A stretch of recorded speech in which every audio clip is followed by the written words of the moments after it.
Hi, I'm Annie Fitzsimmons. I'm your Washington Realtors Legal Hotline lawyer.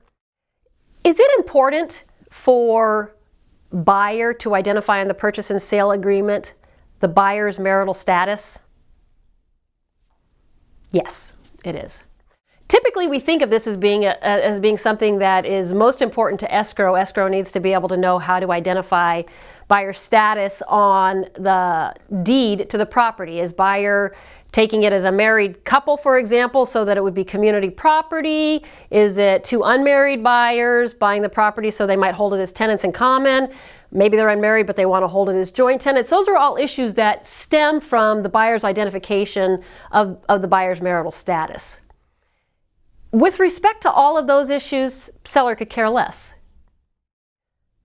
But seller does care about buyer's identification of marital status. And listing brokers, when you receive an offer from a buyer and buyer's marital status is not identified, you need to get this answer figured out before seller agrees to sell the property to buyer. Why is this an issue?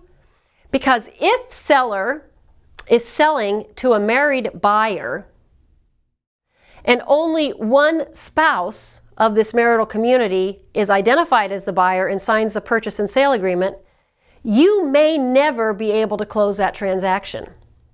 Because if the buyer is married, but only one member of that marital community is buying the property, the title company will require the non-buying spouse to sign a quitclaim deed before closing.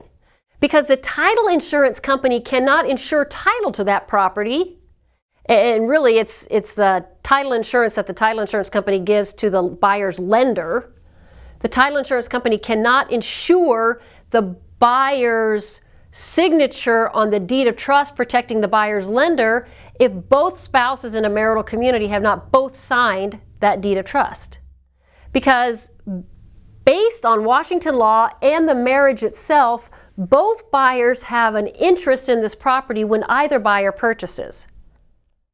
So listing brokers, when you receive an offer, if buyer's marital status is not identified, you need to get the answer to the question before seller agrees. And if buyer is a married person buying as their separate estate, then seller needs to include language in the purchase and sale agreement requiring buyer's spouse to sign a quitclaim deed on the property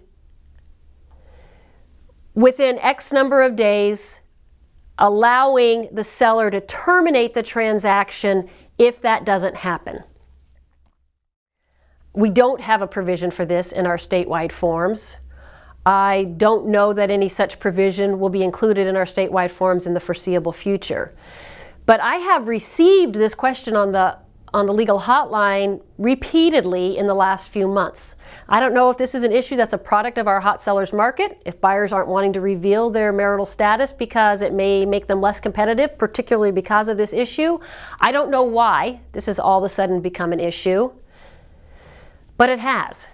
And so listing brokers, because you're representing seller's interests and trying to get them to the closing table, if buyer is married but purchasing as their separate estate, seller has to have some language in the form requiring that buyer's spouse to produce a quitclaim deed on this property before seller gets very far down the road with this buyer. Because if you get to closing and discover this issue for the first time and buyer's spouse refuses to sign the quitclaim deed, because sometimes the left out buyer is an unhappy spouse and refuses to sign that quitclaim deed just to spite their spouse, then if that situation occurs, you're going to have a seller who's had their property off the market for weeks, if not months, without the ability to close.